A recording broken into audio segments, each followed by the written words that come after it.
거 아니에요. 교회를 다녀야 되나 말아야 되나 그럴 거 아니에요. 그 작은 것 때문에. 근데 목사님이 사진에 빠진 게 중요한 게 빠진 것이 문제가 아니라 여러분이 지금 교회에 앉아있는 게 중요하다고 그렇게 말하면서 성도님들을 이렇게 품어가는 걸 보았습니다. 바로 이 예수님의 모자이크, 그것이 하나님께서 저에게 주신 교회의 론입니다.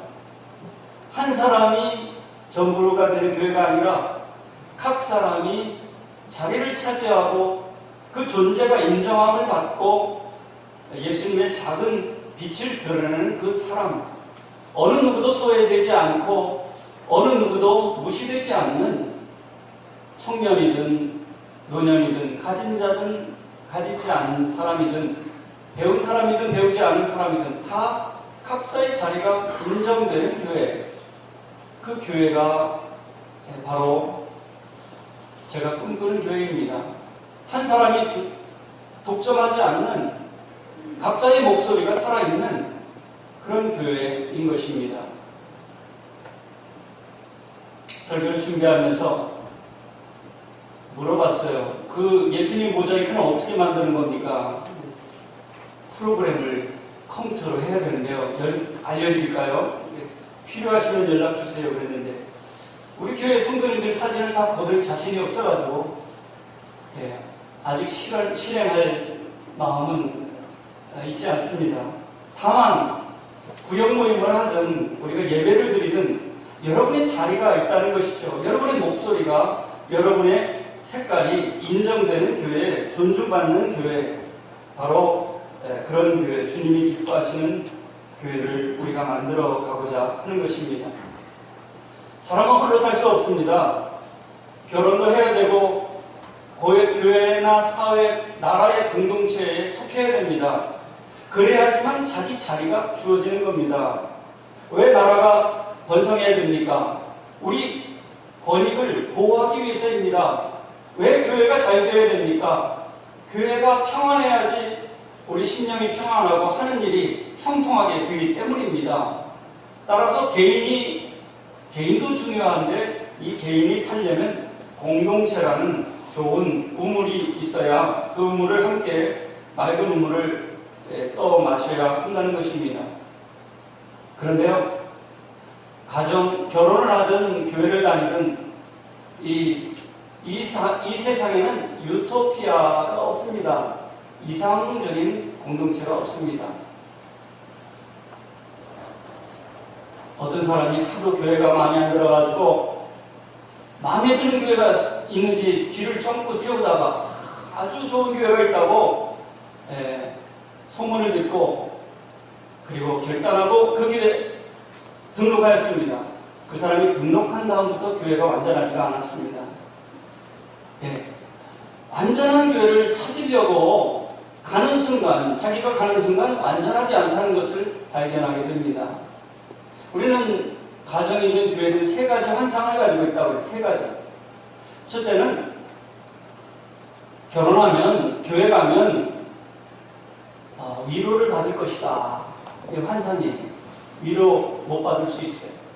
두 번째는 결혼하고 교회 가면 내 생각과 내가 가진 그런 가치관을 지지해 줄 것이다. 지지하는 게 아니라 허물어뜨릴 수도 있어요. 이것도 환상이에요. 세 번째로는 결혼하면, 교회 가면 내 뜻이, 내 세계가 넓어지고 행복해지고 내 왕국이 이루어질 것이다. 착각이에요. 자기 왕국이 이루어지지 않아요. 그러면 이 결혼이든 가정이든 교회든 이 환상을 어떻게 우리가 해결해야 되는지, 좋은 교회를 이루기 위해서는 이것을 즉시 해야 됩니다.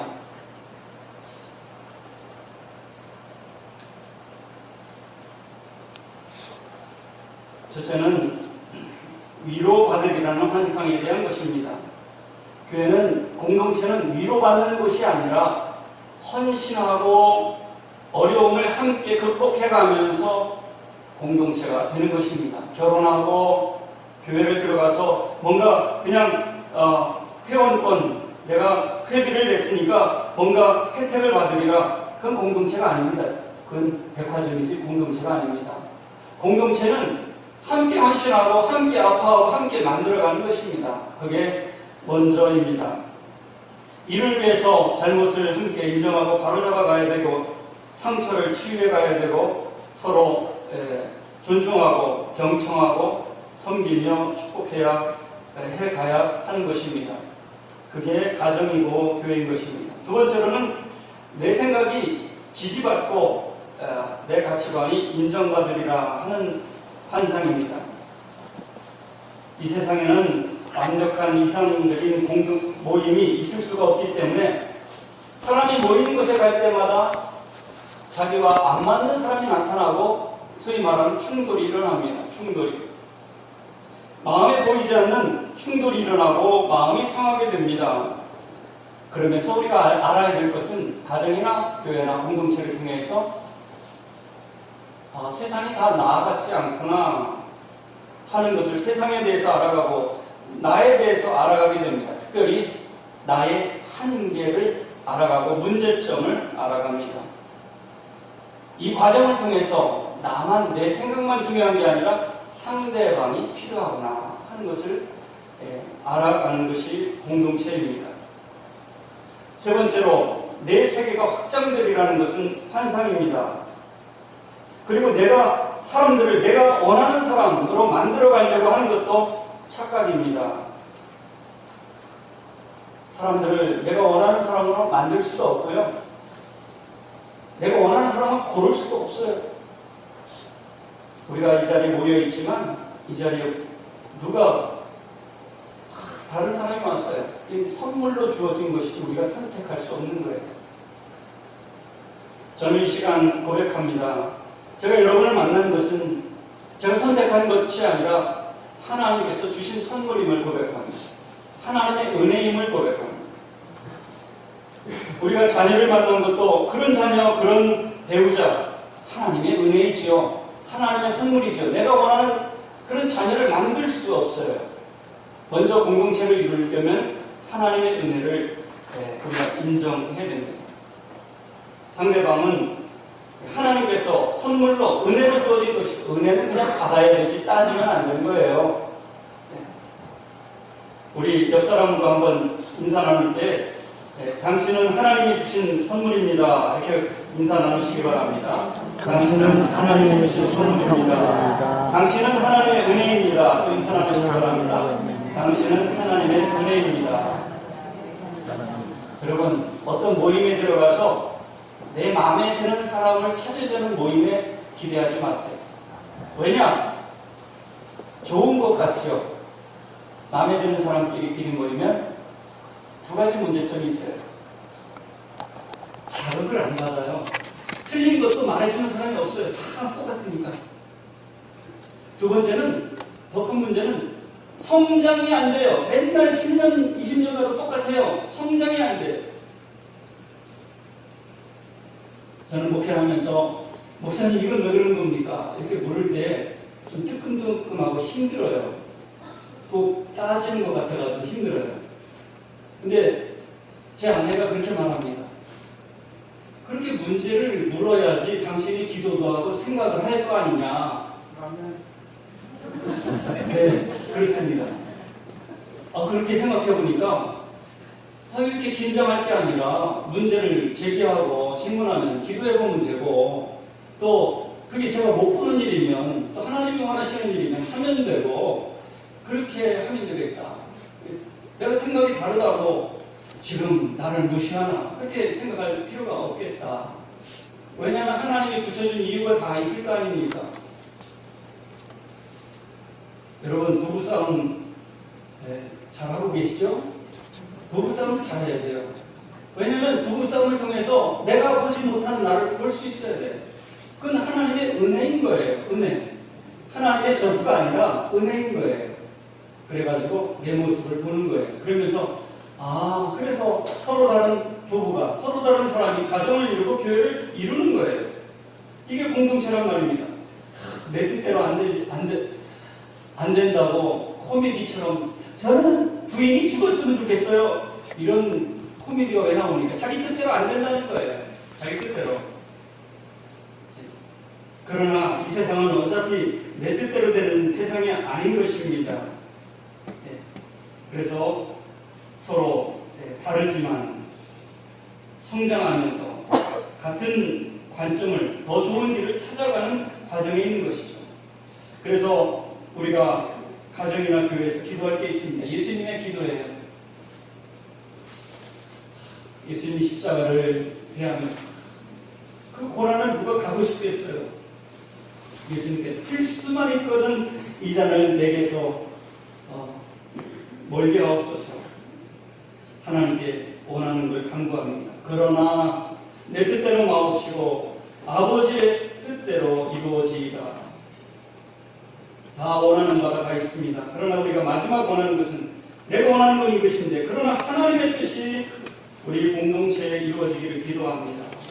이것이 가정과 교회를 섬기는 저희들이 늘 기도해야 될 마지막 기도인 것입니다. 일본 엘비스 프레슬리 아시죠? 엘비스 프레슬리가 아주 효자였다고 해요. 제가 1996년에 엘비스 프레슬리가 태어난 테네시주에서 지낼 기회가 있었습니다. 거기서 이제 저희 감독 선생님이 차를 타고 가면서 저에게 물었습니다. 이제 그때는 전도사 신학생 시절이었으니까요.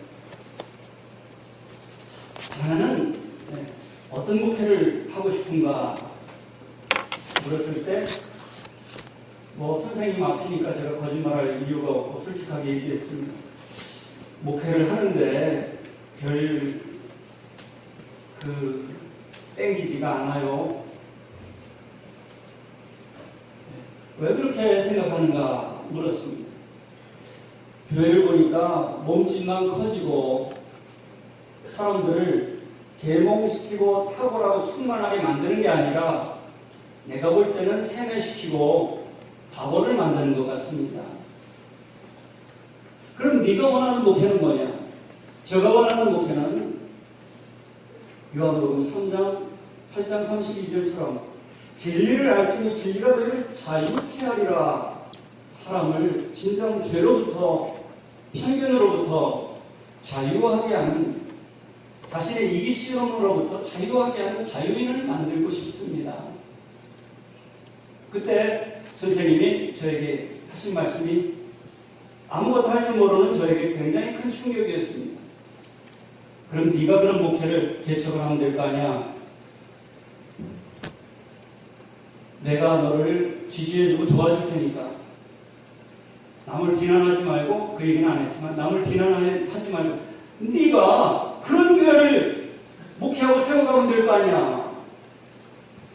그 20여 년 전의 말이 생생하게 저에게 다가옵니다.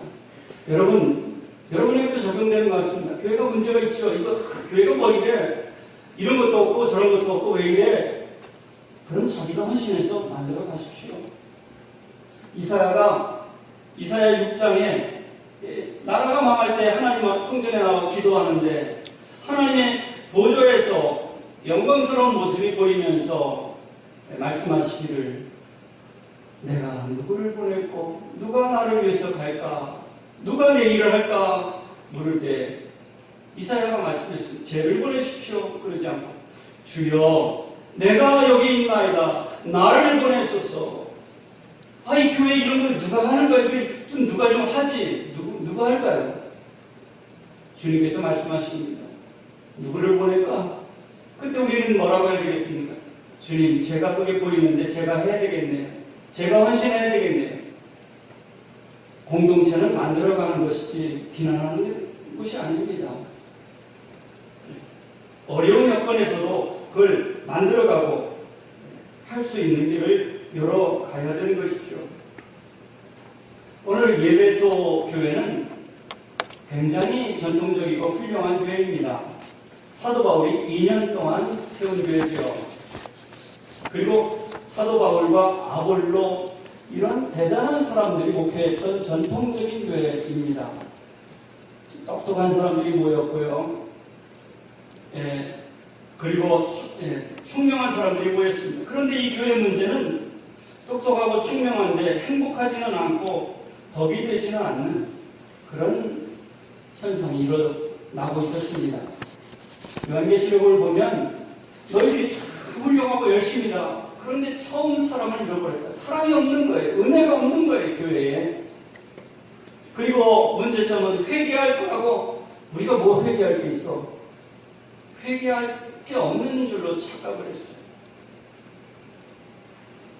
우리가 교회를 11월 한 달 동안에 교회를 보면서 뭐 저나 이 사람이나 저 사람이나 교회에 대해서 좋은 얘기하는 사람이 없는 것 같아요, 요즘에. 그러나 우리 하나님은 말씀하십니다. 교회는 내 교회다. 예수님께서 베드로에게 이 반석 위에 누구 교회를 세운다고? 내 교회를 세우겠다고 그랬어요, 예수님께서. 내 교회. 여러분 사람의 교회 아니에요. 교회는 주님 거예요. 이 사람들이 이것을 시대가 혼란하다고 착각하고 있습니다. 이걸 붙들지 못하고 있습니다. 이 교회를 사람의 교회로 보는 것과 주님께서 다스리시는 걸로 보는 건 천지 차이가 있어요. 천지 차이가 있어요. 요한계시록 2장 1절에 보면 에베소 교회 칭찬도 하고 책망도 하지만 거기에 놀라운 게 있어요. 2장 1절에 예수님께서 말씀하시는데 그 예수 그리스도가 어떻게 기록되어 있느냐? 7 별을 붙잡고 계시고 7 촛대 가운데 다니시는 이가 말씀하시니 무슨 뜻입니까? 7 별은 말씀을 전하는 주의 종을 말합니다. 주의 종을 통해서 지금도 주님께서는 말씀하고 계시다는 거예요. 교회는 그 말씀을 듣고 있는다는 것입니다. 두 번째로는 7 촛대 가운데 다닌다. 7 촛대는 뭡니까? 교회를 말하는 거예요. 아니, 교회가 문제만 있고 주님이 안 계시는 것 같다. 아닙니다. 그런 것 같지만 주님께서는 교회 가운데 어떻게 다니시고 계세요. 역사하고 계세요. 그래서 중요한 것은 우리가 교회 나오면서 하나님의 음성을 주의 종을 통해서 말씀을 통해서 듣고 있느냐, 이게 중요한 거예요. 두 번째는 주님께서 지금도 살아계셔서 역사하는 것을 믿고 체험하고 고백하고 있느냐, 이 두 가지가 중요한 거예요. 7 별을 붙잡고 계신다. 아무리 못났지만 주의 종을 통해서 말씀하신다는 거예요. 7 촛대 가운데 다니신다. 하나님이 없는 것 같지만 하나님께서 교회를 통해서 역사하신다는 거예요. 다시 말해서 하나님은 교회를 통해서 세상에 말씀하시고 하나님은 교회를 통해서 역사하고 계시다는 게 에베소 교회의 잘났니 못났니가 중요한 게 아니라 1절에 누가 주인인가? 그리스도. 그분은 7 별을 붙잡고 계시고 7 촛대 가운데 다니시는 분입니다. 에베소 하면 우리 한 성도님이 지난주에 와서 거기 다녀왔는데 그게 소아시아의 중심 도시였더라고요. 이렇게 말합니다. 맞습니다. 대단한 것입니다.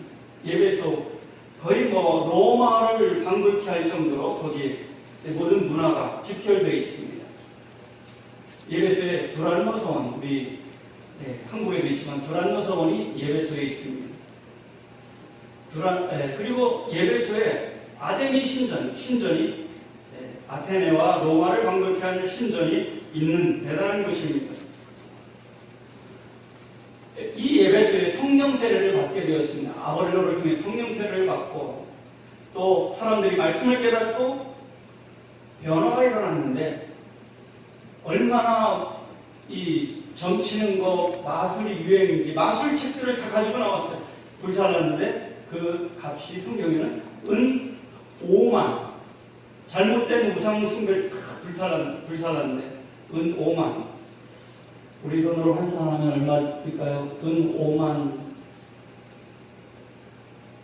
그냥 말로만 말씀드린 게 아니라 완전히 옛삶을 불태워버리고 결단하는 그런 교회였습니다. 사도 바울이 그 에베소 교회를 위해서 기도하는 겁니다. 하나님, 지혜와 계시의 영을 주사 하나님을 알게 하시고 성도들이 소망이 무엇인지, 성도들이 받아야 될 기업의 풍성이 어떤 것인지, 그리고 성도들이 교회가 가지고 있는 권세, 능력이 무엇인지 알게 하옵소서. 교회 안에 있는 성령의 능력을 알게 하옵소서. 그렇게 기도합니다. 우리 18절을 함께 읽겠습니다. 18절. 너희 마음의 눈을 밝히사 그의 부르심의 소망이 무엇이며 성도 안에서 그 기업의 영광의 풍성함이 무엇이며. 네. 마음의 눈, 이게 뭡니까? 우리가 보이는 눈은 있는데 마음의 눈은 뭡니까? 여러분, 사람은 말하는 것보다 말하지 않는 그 배경을 볼 수 있는 사람이 되어야 돼요. 요즘에 어떻게 지내십니까? 아유, 행복합니다. 잘 지냅니다. 근데 눈은 쳐져 있고 전혀 웃지도 않고, 그럼 뭡니까? 근심이 있는 거예요. 근심이 있는 거예요. 말만 듣는 게 아니라 우리는 몸을 통해서 다 듣는 거죠. 그런 사람이 제대로 알아듣는 사람이죠.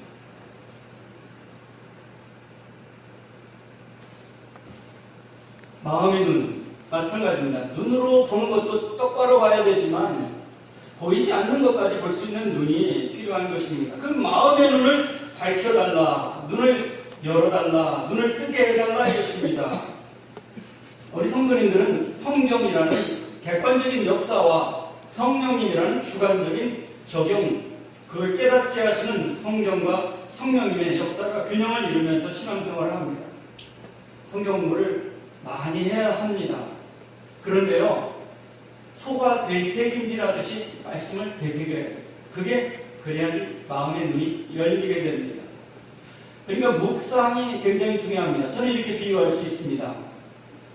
밥을 할 때 뜸을 안 들이면 어떻게 되죠? 서리워서 입을 먹을 수가 없어요.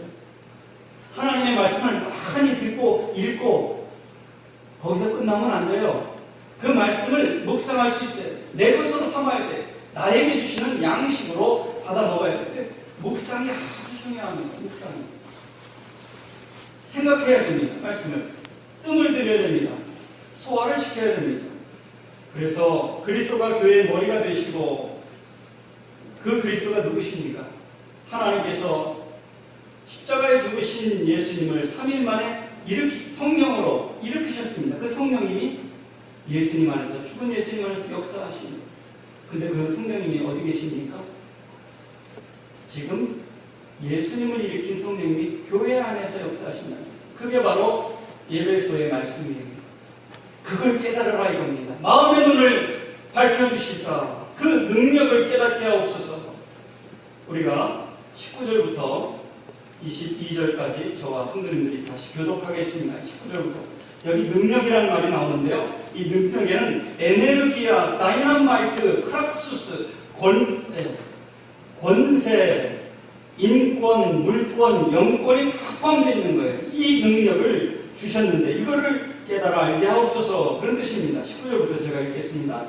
그의 힘의 위력으로 역사하심을 따라하면 우리에게 베푸신 능력의 지극히 크심이 어떠한 것을 너희로 알게 하시기를 구하노라.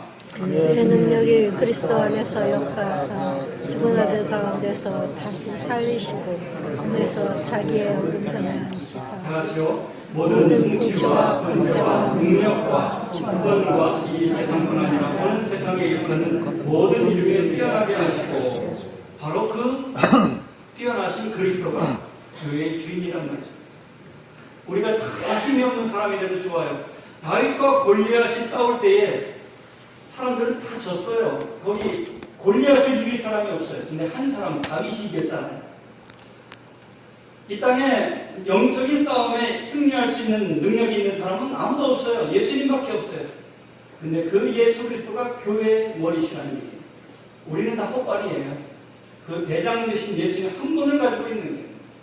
이 사실을 분명히 알고 그 능력이 지금 교회 안에서, 성도 안에서 역사하심을 알고 예배소에 있는 온갖 우상들과 어둠의 권세를 물리칠 수 있는 능력이 역사함을 다시 한번 알게 되기를 기도하는 것입니다. 그리고 그 능력이 교회뿐만 아니라 예수님을 구주로 모신 저와 여러분 안에 역사하시는 것을 깨달으라 하는 것입니다. 그래서 염려와 근심을 이기고 문제를 넉넉히 이기고 여러 가지 환난을 능히 이길 능력이 여러분 안에 각 사람 안에 있음을 알도록 그렇게 사도 바울이 기도하고 있는 것입니다. 이 시간 우리 한 주간 동안 기도합시다. 하나님, 나의 마음의 눈을 열어 주옵소서. 하나님을 알게 하시고 교회에 역사하시는 주님의 능력을 알게 하시고 그리고 내 안에 역사하시는 하나님의 능력을 알게 하옵소서.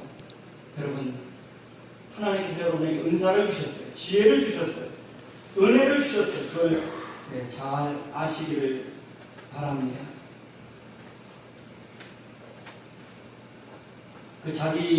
자기가 하나님이 은사를 받아 주셨고 재능을 주셨고 하나님 안에서 대단한 사람이라는 걸 믿지 않는 자체가 죄죠. 여러분 각자는 하나님의 형상대로 그 잠재력이 있습니다. 잠재력. 그 능력을 잘 꽃피울 수 있어야 하겠습니다. 한 사람을 소개하려고 합니다. 레미제라블의 장발장인데요. 미리엘 주교를 만나고 19년 만에 처음으로 강렬히 눈물을 흘렸던 사람입니다. 근데 장발장이요, 미리엘 주교가 은혜를 베풀고 감옥에 가지 않도록 은총대를 썼는데 그때 약속한 게 뭔지 아시죠? 정직한 사람이 되는 거였어요. 그리고 남을 돕는 사람이 되는 거였어요. 그 약속대로 이 장발장은 새 사람이 되어서 마들렌 시장이라는 이름을 바꾸어서 그 당시 1789년 프랑스 혁명 이후로 가난한 사람들에게 공장을 만들어서 사람들이 저렴하게 물건을 살 수 있고 노동할 수 있는 공장을 만들었어요. 그리고 시장으로까지 추대가 되어서 시장이 되었습니다. 아주 잘 나갔습니다. 그때 한 사건이 일어났습니다. 샹 마티라고 하는 사람, 마티우라고 하는 사람이 장발장이라고 하면서 잡힌 사건이 일어났습니다. 먼 아라스라고 하는 동네의 시에 장발장이 잡혔다. 자베르가 와서 한 얘기가 있습니다.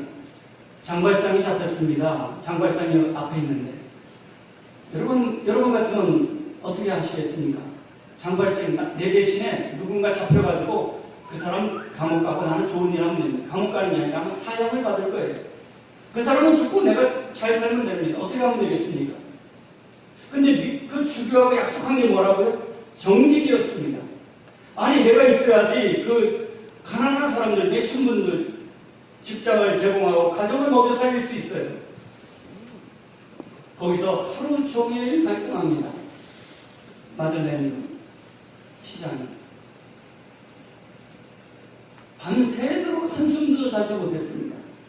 양심이 살아있는 거예요. 여러분, 양심이 살아있는 사람은 갈등하고 고민하게 되어 있어요. 고민이 없는 사람은 양심이 죽은 사람이에요. 장발장이 가장 큰 변화는 훔칠 때 아무 양심에 가책이 없었어요. 남이 훔칠 때. 근데 은혜를 깨달은 다음부터 양심이 가책이 일어났어요. 여러분, 그리스도인이 된다는 게 뭡니까? 양심이 가책이 일어난다는 거예요. 잘못하면 견딜 수 없는 거예요. 밤에 잠을 자지 못했습니다. 내가 저 사람은 죽더라도 내가 좋은 일 하면 될 거 아니냐. 또 한 사람. 아니 내가 주교하고 정직한 사람이 되기로 내가 다시 세상에 태어났는데 모든 희생이 있더라도 정직해야 되는 거 아니냐. 이 갈등이 마음속에서 밤새도록 일어납니다. 그리고 날이 새자마자 결단을 하고 이미 늦었어요. 그 아라스라고 하는 동네까지 가는 길이 불가능해요. 말을 몇 대를 먹어가지고 쉬지도 않고 엄청난 속도로 그 재판장에 달려갑니다. 늦게 갈 수도 있는데 시간이 딱 맞게 도착을 합니다. 이미 샹 마투라고 하는 청년은 저 아저씨는 장발장처럼 생겨가지고 증인이 3명 감옥에서 나온 사람 불러가지고 이 사람 장발장 맞지? 맞아요 그랬던 사람이에요. 이건 완전히 장발장 자기만 말 안 하면 됩니다. 장발장이 재판장으로 들어가서 내가 장발장입니다 이렇게 말합니다. 재판장과 사람들이 아이고 시장님 장난하지 마세요. 다 됐어요. 내가 장발장 맞습니다. 저 사람은 무고한 사람입니다. 나를 감옥에 집어넣으십시오. 그 대신에 일주일에 시간은 정확하지 않은 며칠 시간만 주십시오. 그리고 집에 와, 자기 시장 방에 와서 60억 대 이상의 돈을 가지고 있는 사람인데 짐을 챙기고 가겠습니다 하고 방에 들어옵니다. 마들렌 시장의 방에. 그 책을 보면 시장의 방이 수도원처럼 아주 검소했다고 기록하고 있습니다. 검소했다. 그러면서 가방에 벽난로에 있던 은초대 2개를 챙기고 갑니다. 거기서 알 수 있는 것은 이 마들렌 시장은 자기가 신부에게 받았던 은초대 2개와 그리고 자기가 굴뚝소년에게 빼앗았던 그 하루 일당 동전 한 입을 평생 지니고 다녔다는 거예요. 자기의 죄와 수치를 상징하는 은혜 받은 은초대와 그 힘없는 소년의 하루 일당을 빼앗은 그 동전을 40수짜리 동전을 일평생 가지고 다녀요. 왜 그랬을까요? 그가 아무리 위대한 일을 하더라도 자기가 은혜 받은 사람이며 죄인임을 기억했습니다. 바로 십자가를 기억합니다. 여러분, 사람들과 비교하지 마세요. 비교할 사람이 있으면 그리스도와 비교하세요. 그러면 교만하지 않습니다. 세상 것을 자랑하지 마세요. 그리스도를 자랑하세요. 이 장발장은 교만할 자리에 있었지만 자기는 미리엘 신부에 비하면 은혜 받은 사람에 불과하기 때문에 교만하지 않았어요. 겸손했어요. 한번 따라해 보시기 바랍니다. 그리스도와 비교하라. 그리스도를 자랑하라. 그 은혜로 섬겼기 때문에 교만하지 않은 장발장이 된 겁니다. 우리가 교회를 섬길 때 나의 의를 드러내는 것이 아니라 십자가의 은혜를 기억하면서 한량없는 은혜, 갚을 수 없는 은혜, 주님께 그저 당연한 것을 드렸을 뿐입니다. 고백하는 즐거운 공동체를 이루어가는 우리 성도님들 되시기를 바랍니다. 기도하겠습니다. 하나님 아버지, 은혜로 교회를 세워가는 삼성교회 모든 식구들 되게 하시고 성도님들 가정에도 은혜와 평강이 넘치게 하시고